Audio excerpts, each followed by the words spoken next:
Chapter 271 to 275.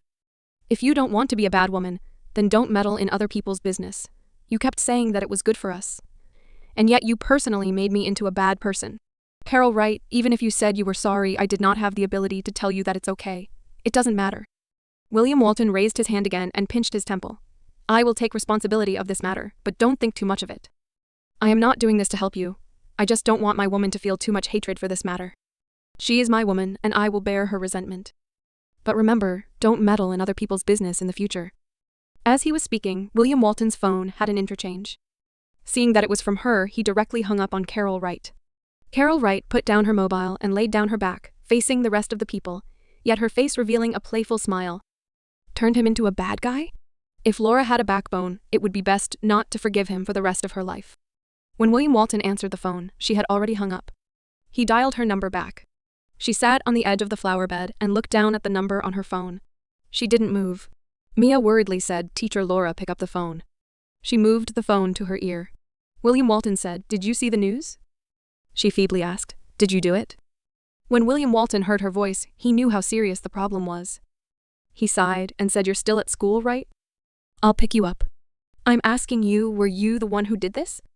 Laura shouted in a heart-wrenching voice. Even Mia, who was standing opposite to her, was startled by her. She had never seen a teacher Laura who lost her composure like this. William Walton nodded his head.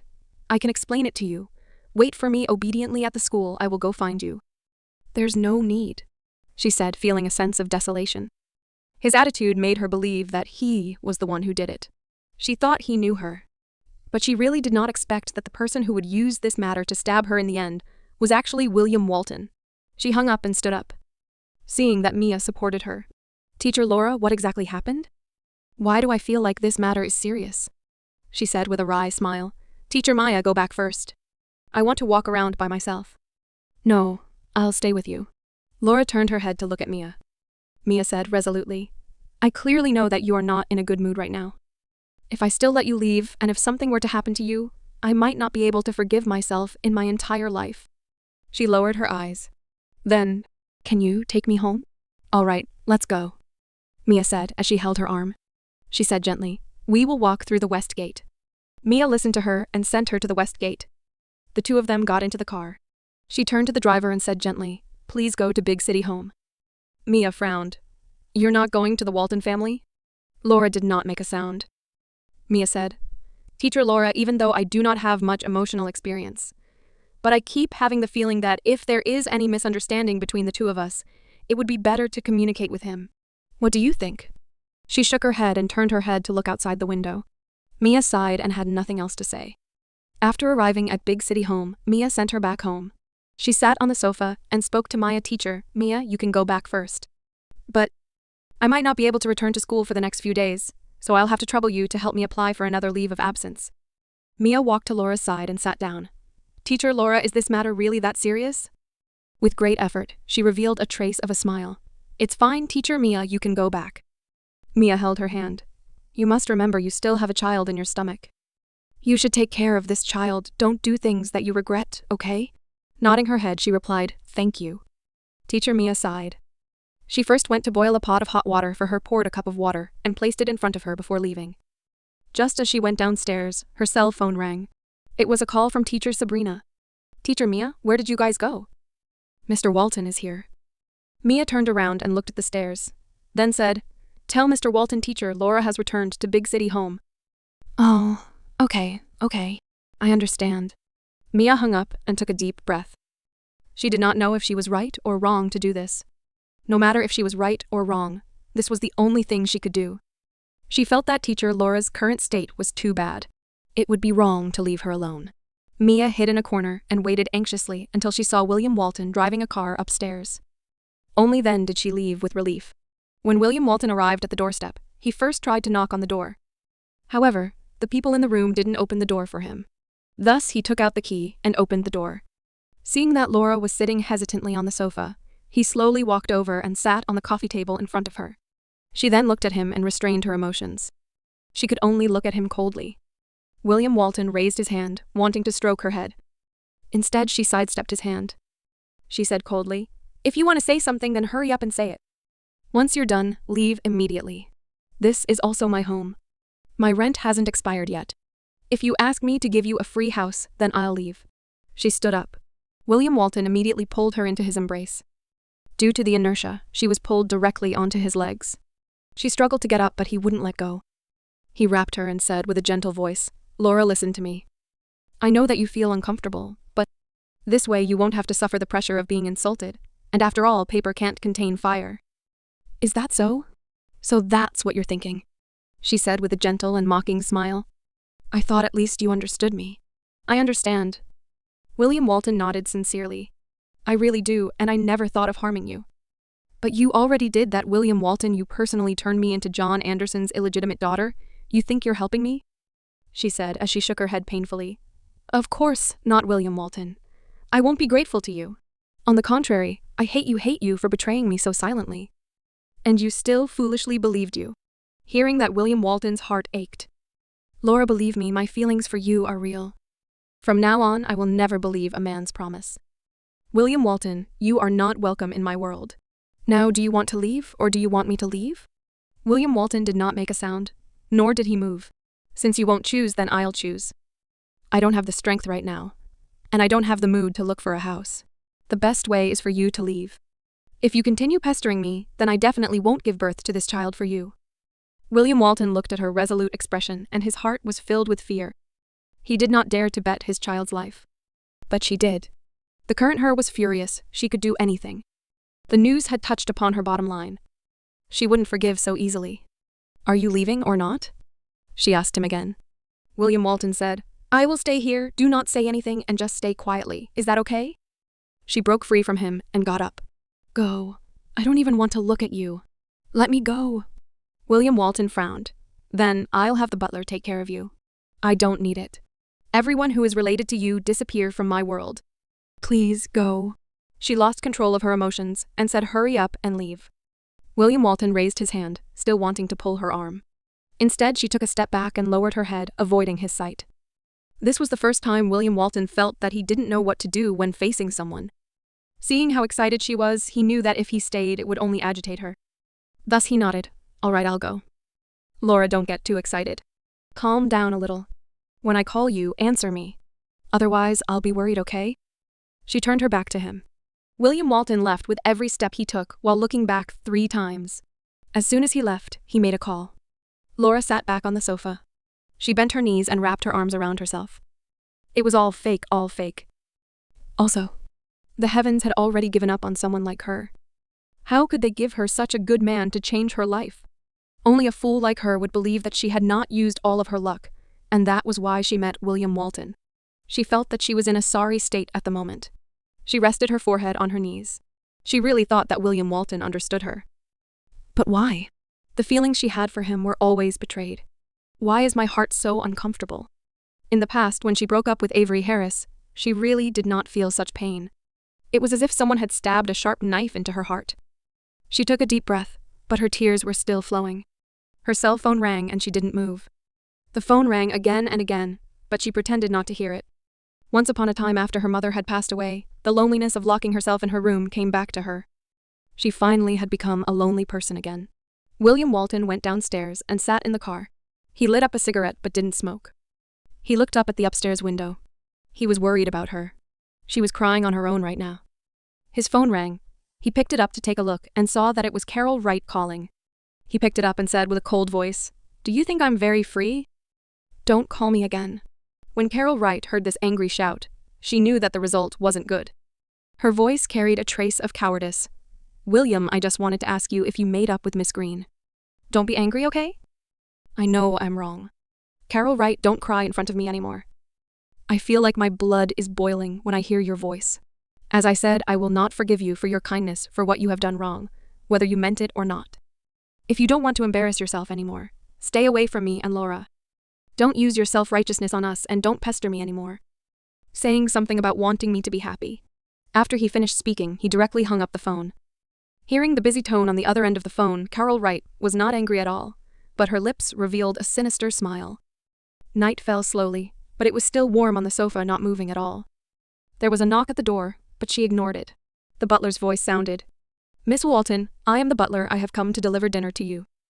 I am the only one at the door. Can you open the door? She didn't move but lay down on the sofa. She didn't want to face anyone. She was afraid that when others saw her, the label of John Anderson's illegitimate daughter would automatically be stuck in her mind.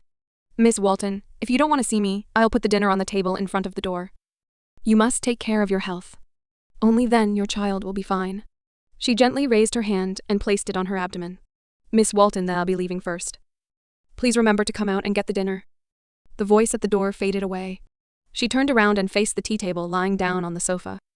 Right now, she really didn't have the mood to eat. She only wanted to lie down like this. After an unknown period of time, someone knocked on the door again. Miss, it's me. Are you fine? Open the door. Hearing Judy's voice, Laura finally sat up. She weakly stood up, walked to the door and opened it. Judy dragged her luggage and walked in. On the luggage, she was still holding the lunchbox she had picked up at the entrance. After she closed the door, she extended her arms to embrace her. I saw it on the news. Girl, are you all right? Hearing Judy's question, Laura couldn't help but hug Judy and cry out loud. Judy had never seen that before. Even when she was kicked by Avery Harris, she passed it calmly. She'd always thought that she was someone who could restrain her feelings. But actually, she was not sad because she did not love to the extreme. Judy raised her hand and gently patted her back. Laura, I know that you must be sad that something like this has happened. But I still want to advise you. Calm down. You are now a mother. You should always think of the child in your womb. What do you think? Judy. William Walton clearly knew how much I hate John Anderson and how much I'm afraid that someone will discover my secret. But why? Why he hurt me like this? It's probably to ease your awkwardness. Think about it. The news about you and your brother often came out and none of you could give any reasonable explanations. There are some rumors that are like this in the first place, and when they spread, others would take it for real. I think he wants to protect you.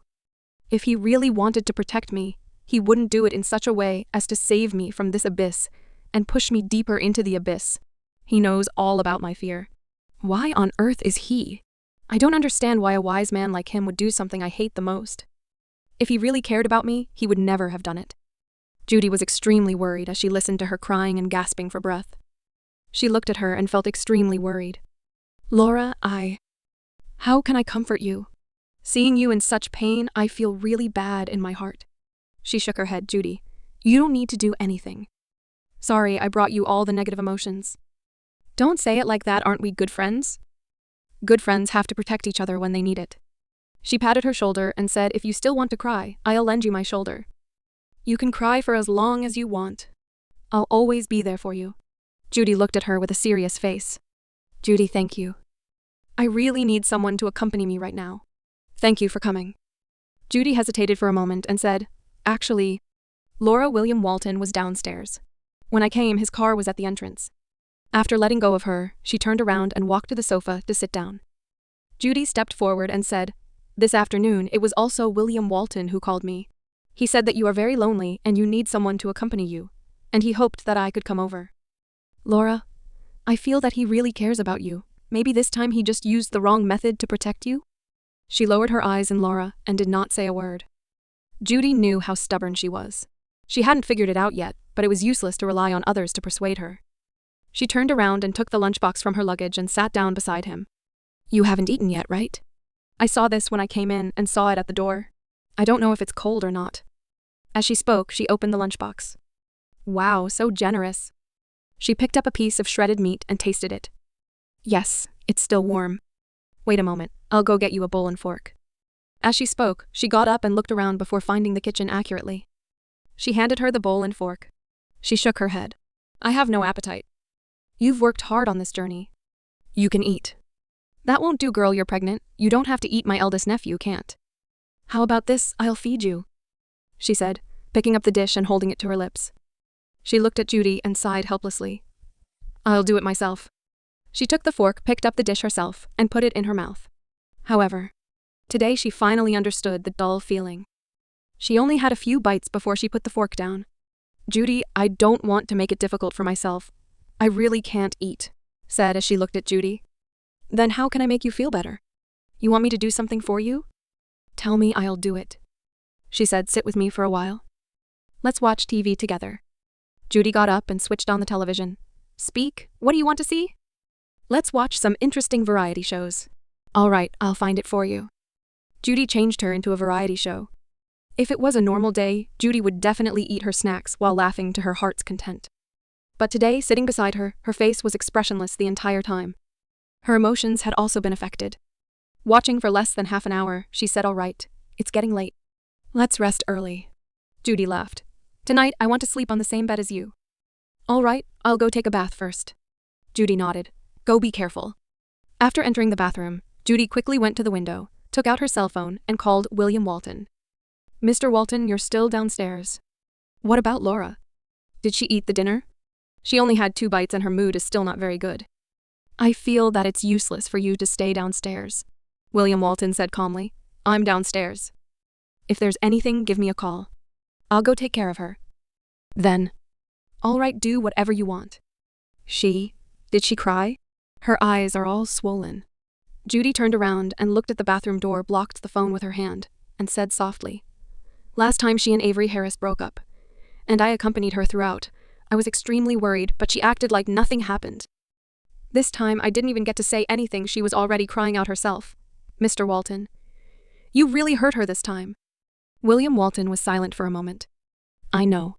Laura has a particularly good personality, but she's actually a pushover.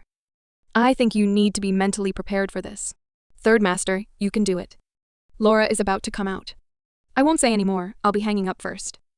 Judy hung up the phone, dragged her luggage, and went into her bedroom to clean up her clothes. Not long later, she came out. She sat on the edge of the bed and said, "Judy, go take a bath. I'll help you clean up." "No, I don't have that kind of face. Ask a pregnant woman to help me with my work. You're not allowed to touch my luggage. I'm going to take a bath. Once I'm done, I'll do it myself.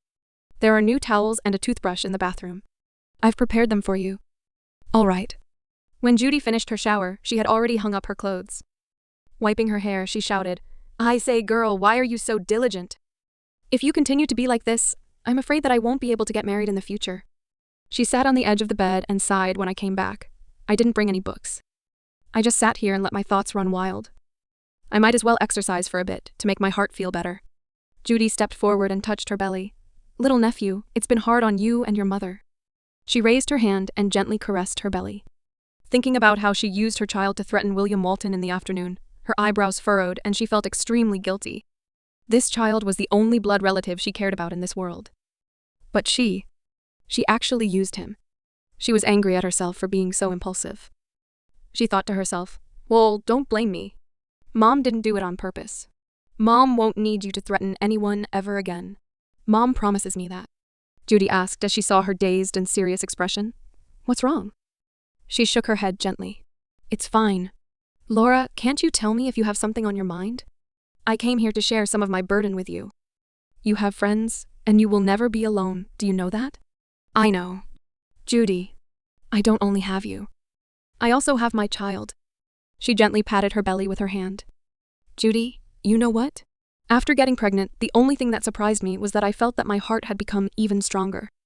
I used to hear people say that when you are a mother, you have a soft spot and armor. At that time, I didn't understand, but now I do.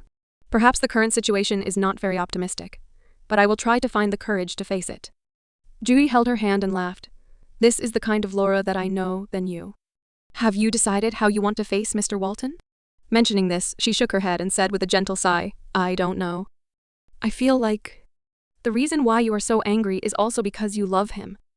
She looked at Judy and did not make a sound. Judy sat up straight. "Otherwise, do you think that when you were with Avery Harris previously, even if he betrayed you, you wouldn't be this sad? Does this only prove that you did not care about Avery Harris, and that is why you are not sad? In comparison, your heartache this time, is it not because William Walton is someone who has already been acknowledged by your heart? You never thought that he would do something that would hurt you, yet he touched your bottom line, thus causing you to be in such pain." She sat on the bed, her heart still at a loss. Judy said, "Laura, you have to take your heart seriously first." "I admit." Laura nodded her head. "My feelings for William Walton is indeed different from Avery Harris's. I am more moved by him because I am moved by his effort. Even if the end result is not satisfactory, I feel I tried, so I don't regret it. But to William Walton." As she spoke, her heart gave in. "It's love." She nodded. "In the beginning, when William Walton frequently came into contact with me, I thought that I could reject him. Every time when I needed it, he would always be by my side. Gradually, the line of defense in my heart was completely broken by him. Later on, I would have to remind myself that even if I fell in love with him, I had to keep my heart intact. Judy, I had always thought that I could do that. However, only now did I discover that love is extremely unreasonable. He ruthlessly stabbed my weak spot, causing me great pain. She shook her head. Since I broke up with Avery, I don't want to fall in love again. He has been by my side for a long time now. I struggled for a very long time, and in the end, I had no choice but to compromise. I really thought that it would be him, but now, I'm not sure. But you are married and have child, can you break up? She clenched her fists. But I don't have the courage to face him. When I look at him, I will remember that he turned me into a member of Anderson family. This is more serious than cheating. Cheating is because he didn't love me, but he stabbed me in the heart. I don't have the confidence to live my life together with a man who hurt me. But the men of this world have never been perfect, Judy said while sighing. I always thought that my father was pretty good. But although my father might be a good father, he can't really be considered a good husband, because I realized that even when he was outside, he still had a close relationship with women. She looked at Judy, surprised by her words. Judy nodded at her. It's exactly what you think, isn't it very funny? For a moment, she didn't know what to say. The two of them looked at each other and smiled. Then she said, let's not talk anymore. Let's rest. Judy nodded. The two of them laid down together. Judy seemed to have thought of something and said, oh right, Mr. Walton is still downstairs. You really don't care about him. There were some ripples in her heart. I don't care. Judy did not say anything. However, her emotions were heavy. Why was he still at the door at this late hour? Did he really think that the things he did could be forgiven just by waiting? But even though she thought this in her heart, she still turned her body to face the window. After more than half an hour, Judy, who was beside her, could already hear the sound of regular breathing. She was in a hurry to catch the high-speed train this afternoon, and she must be exhausted from the long journey alone. She was awake, so she got up and covered Judy with her blanket. Then she got out of bed, walked to the window, and looked down. Although there was a street lamp downstairs other than his roof, she could not see anything else. There was a trace of sadness in her expression, and her head leaned slightly against the glass. Her head was empty. After a long while, she turned around and went into the living room and found her cell phone. Her phone ran out of battery. Someone had called her for half the afternoon and used up all her battery. She filled her phone with electricity. Originally, she wanted to call William Walton and tell him to leave. But after some thought, she still put on her coat and took the key downstairs. William Walton also did not sleep. Thus, the first thing he saw was her coming out of the building. He opened the door, got out, and walked over to her. Why did you come out so late? She looked at him coldly and asked, why are you still here? William Walton said, I'm afraid that when you need me, I won't be here. The reason I'm letting you go is to tell you that I will not need you. Even if I do need you, I will not look for you. William Walton frowned. If you don't look for me, who else do you want to look for? I'm your husband. A husband who knew exactly what I wanted and yet betrayed me? William Walton walked up and held her shoulders with both hands. Laura, I know how angry you are right now. It's fine if you hate me or blame me, but don't say that I've betrayed you. My heart is filled with you. Yes, I was the one who caused this incident, but I never thought of avoiding responsibility after getting into trouble. I wanted to face it together with you and take responsibility for everything. No matter if it's due to circumstances or adversity, even if everyone in the world abandons you, I, William Walton, will still definitely stand by your side, accompanying you, protecting you, following you through adversity. The only thing that I didn't expect was that you would hate me for this. I don't even have the chance to stand by your side and make up for it. If I don't stay here and protect you, I really don't know what else I can do for you. Go upstairs and rest. Let me stay here to accompany you, okay? She turned her head to the side, unwilling to look at the deep feelings in his eyes. She was very calm when she first came downstairs. All she wanted was for him to leave this place and return to his own home. But his words caused her to feel perplexed and uneasy in her heart. Laura, don't say any more. Laura looked at him with misty eyes. You clearly did wrong. Why are you showing such an injured expression? You know what I care about, but you didn't even discuss it with me before you made your decision. You kept saying you cared about me, but did you care? Is that all you care about? Seeing her in such pain, William Walton wanted to raise his hand and touch her. However, she took a cautious step back. He looked at her with worry in his heart. The wall she had built in her heart, which was about to be captured by him, was once again automatically set up by her. Don't touch me, William Walton, if that's the only thing you care about. Then I beg you don't care about me anymore in the future. What I want is not for others to decide everything for me on their own in the name of loving me. What I want is respect, as if I were a person. Laura, I know it's too late to apologize now. I swear I won't act on my own in the future, so. She shook her head, don't say any more. I won't place my future in the hands of someone who doesn't respect me. William Walton frowned. What do you mean by that? Laura, what are you planning to do? Don't expect me to be separated from you. It's absolutely impossible. I haven't made any plans yet because my heart is really in pain right now. I also want to try to understand your actions, but… She lowered her eyes. I completely don't understand. I just don't want to see you right now, and I don't want to hear anything you say to persuade me. I hope that you can leave this place and leave my sight. That's all. She turned. In that instant, tears welled from the corners of her eyes. She hurried into the building and up the stairs. William Walton took out another cigarette and lit it up. This time, he did not let the cigarette burn itself out. He was very upset. Carol Wright had actually caused him such a trouble so casually. What was he going to do to calm this down? After he finished his cigarette, he got into the car and drove away. However, he did not go far. Instead, he parked his car somewhere else. That was all he could do now. Instead of going home, she went to the top floor. She wanted to blow the cool breeze to clear her head.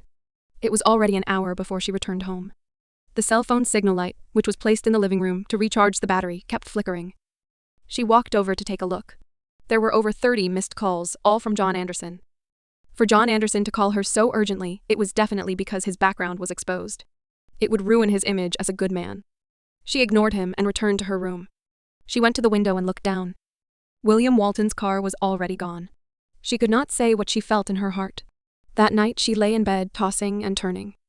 Knowing that there was a glimmer of light outside the window, she slowly fell asleep. In the morning, she and Judy were woken up by the sound of her phone ringing. Judy sat up and rubbed her hair, then said sleepily, "Who is it so early in the morning, disturbing my sweet dreams?" She got out of bed and said, "It's my cell phone. I'll go take a look." She came to the living room, picked up her phone, and checked it was still John Anderson.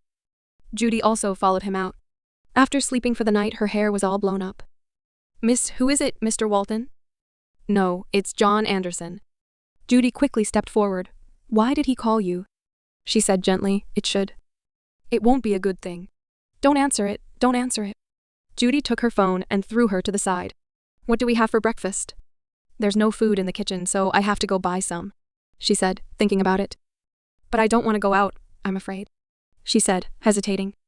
Judy knew that she was currently very afraid of being looked at by others, so he said, "I'm going to. I like to look at the market. Recently you wait at home. I'll be back in half an hour." She was grateful. She said, "Judy, thank you. There's no need to be polite with me. All right, I'll go wash up and go downstairs to buy food." Judy went to the bathroom and her phone rang again. She chose to ignore it. After Judy left, she was lonely at home, but in a flash, she felt empty again. Her cell phone kept ringing, and she knew that escaping was not the way to solve the problem. Thus, she picked up the phone. On the other side of the phone, John Anderson's voice was surprisingly calm.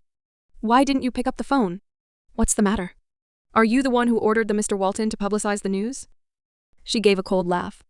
"Why? Weren't you always claiming that you were my father? Don't tell me that you don't even have the courage to let others know about you." The Anderson group was already in chaos due to the Walton group, and now you even let Mr. Walton expose such news. This morning, the Anderson family stocks have already fallen as my John Anderson's daughter. Yet you dare to oppose me like this? Are you happy? She nodded. That's right. Seeing the Anderson family being defeated, there should be no one happier than me. Laura, you are indeed different from your mother. You are more ruthless than her. She took a deep breath. John Anderson, I don't have the mood to chat with you. If you want to say something, say it quickly. Come out and meet me, she said in a cold voice. At a time like this, to be able to meet your illegitimate daughter, aren't you afraid that someone will be even more unfortunate than you? Since I let you out, I naturally have a reason to see you, she said in a cold voice. What a pity. I do not wish to see you. Laura Anderson, you must come out today. You should know. I told you, don't call me like that. My surname is Green.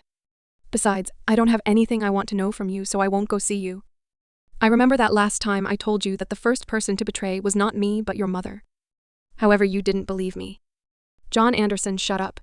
Don't you know that humiliating the dead will only bring about retribution? I knew you wouldn't believe me. In that case, come out and see me. I will give you the evidence so that you will be convinced. But after seeing the evidence, I hope you can promise me one thing. Don't even think about using me. I won't promise you anything. However, John Anderson said with certainty, no, you will. You can only promise me because you have no other choice. He paused for a moment and then said, I will send you the address. If you don't come, I will sell the evidence in my hands to the reporters. Your mother's reputation will be ruined. You have to figure out what to do. John Anderson ended his speech and hung up. Laura was infuriated in her heart. She did not believe that her mother would do something to betray others. Following that, John Anderson sent a message over. When she saw the address inside, she clenched her fists and returned to her bedroom. After changing her clothes, she wrote a note to Judy and left. She wanted to see what kind of tricks John Anderson was trying to pull.